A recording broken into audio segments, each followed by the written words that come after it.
Welcome back to bazookatraining.com here in the sparring drills section. Today, we're focusing on blocking and countering like an advanced, like you're a professional, okay? Too many times when we practice our defense drills, we only focus on one at a time, which is good to get the basics, the skill, but it's also important to understand that when it comes to realistic types of drills, that you're gonna mix and match the different types. So I'm gonna give you a quick recap of what are the different types of movement and defense for boxing, and then we'll add on how to do it like a professional, okay? So first things first is our footwork and our movement, okay? That shouldn't really be built in. So if Matt just throws a 1, 2, 3 to me, right? I move my feet, safest way to go. The second way, which closes the distance a little bit now, right? Footwork would be the furthest distance, right? The safest. Then I'm inching my way a little closer. So then I use my parry, right?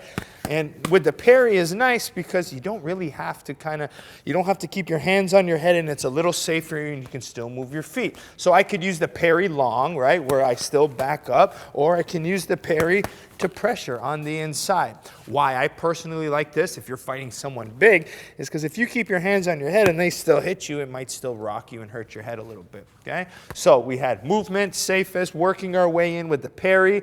And now just one quick thing for the parry, because it drives me nuts all the time. And it takes some time as a beginner to understand this, but when Matt's throwing the 3 punches and I'm parrying, don't think of it as pads. Think about it as the opposite. The big mistake beginners make is they hold like pads, okay? It's the opposite. So Matt's jab, I defend here. So when he puts the cross, I defend, and then I catch. So same side. It's not like hitting pads, okay? So then the third one, okay, is what we add is the shell guard, right? One of my personal favorites if you watch my fights. So Matt throws 1, 2, 3, right? I can stay stationary to block, or I can kind of roll with the punches a little bit. But the idea here is I keep my hands connected to my head. Now the last one is the head movement, right? So simple, I can slip outside, slip, slip, roll, okay? Very classic, the one most people know. And as I always reference in all of my videos, to me, head movement when it comes to kickboxing, mixed martial arts, should almost be your third. It shouldn't get carried away. It's a little bit different from boxing when we see some head movement and slipping literally with the bent waist at almost 90 degrees. So we don't want to get into this bad type of slipping. If it gets desperate, okay, but with kicking knees, a little too dangerous, all right? So let's get into now understanding what makes it take the difference from beginner, intermediate, and advanced. So the first things, before even countering, is understanding that you got to mix and match the types of defense, okay? So right away, I might use, and I could use the parry and the wedge together, right? So I might parry the jab, wedge the second one, and then wedge the third, right? Or I could use a parry on the jab, wedge the 2, parry the 3, right? So that's how I start mixing and matching. Now, could even add a third type of defense to it, right? So I can go parry, wedge, roll my head, and then I'm in a different position to an attack, right? Different roll, different types of counters based on what I'm doing. So the idea of blocking like a professional and then countering like a professional or an advanced student in the Bazooka curriculum is understanding that you got to mix and match all of the different types together. It's never really realistic.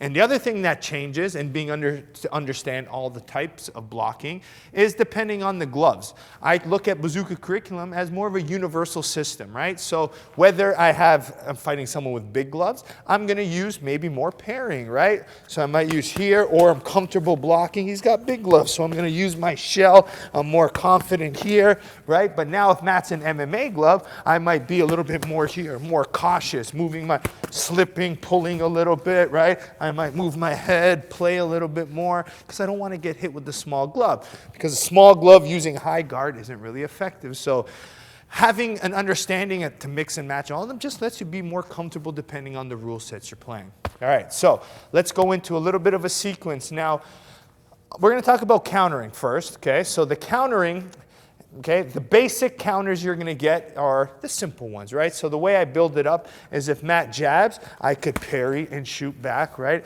If he throws the cross, right, I could parry that cross, come back with my cross. So throws the jab again. I can parry, shoot, comes back with the cross, parry, shoot my hand, again with the jab, parry, shoot. He comes here, boom, parry, shoot down the middle.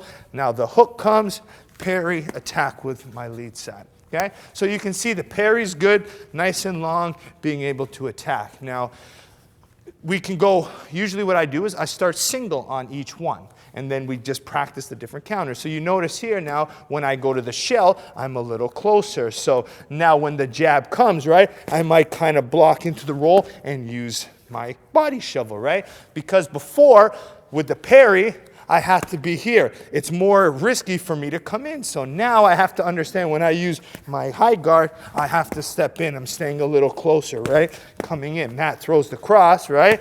Before I was here where I control my right straight, now I might be in here to come in and attack the body, all right? So you notice, depending on my type of defense, I'm bringing different types of counters, all right?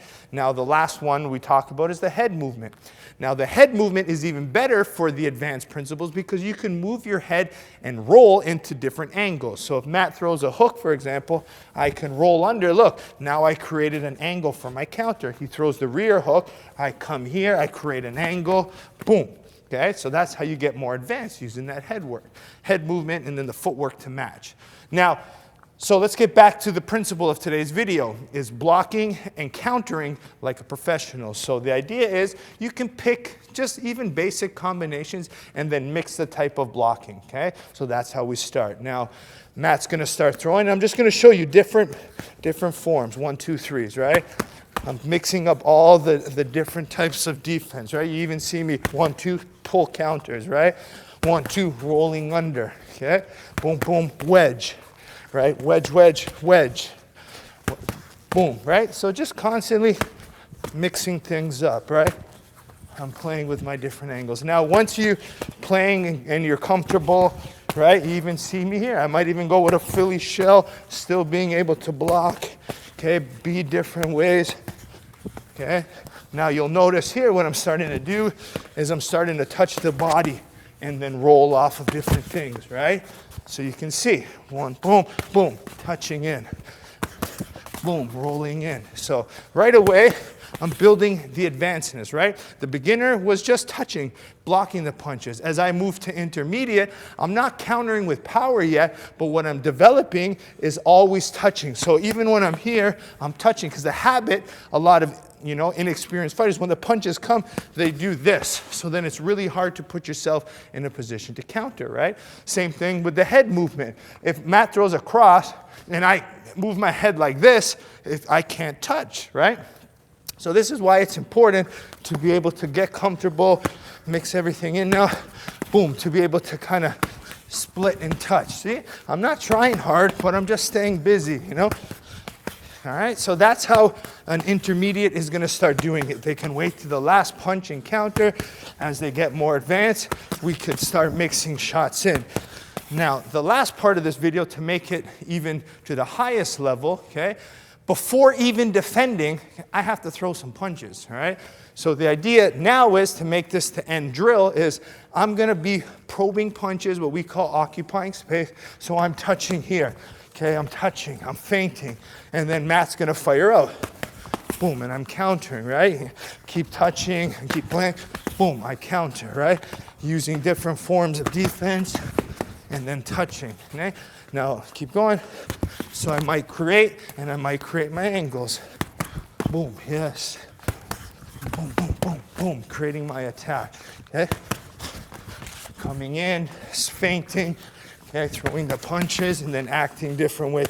See, I'm playing different angles too to come inside and create my angles and attack, okay? So, yes, blocking and countering can be done in different levels. So, bring it up, practice. Start learning to block first. From blocking, simple counters, the basic counters, right? The singles. Once you get good, start being more interactive, move around, mix and match the different forms, different types of counters, different ranges, right? Your coach, even in this, can say, start long range, mid-range, long range. So you can play with different ranges, different types of defense, different types of counters, and then last, you add in the punches before, the occupying, the feinting, mixed with the blocking counter. Next thing you know, you're blocking and countering like a professional. All right, hope you enjoyed today's episode. We'll see you next time here at bazookatraining.com.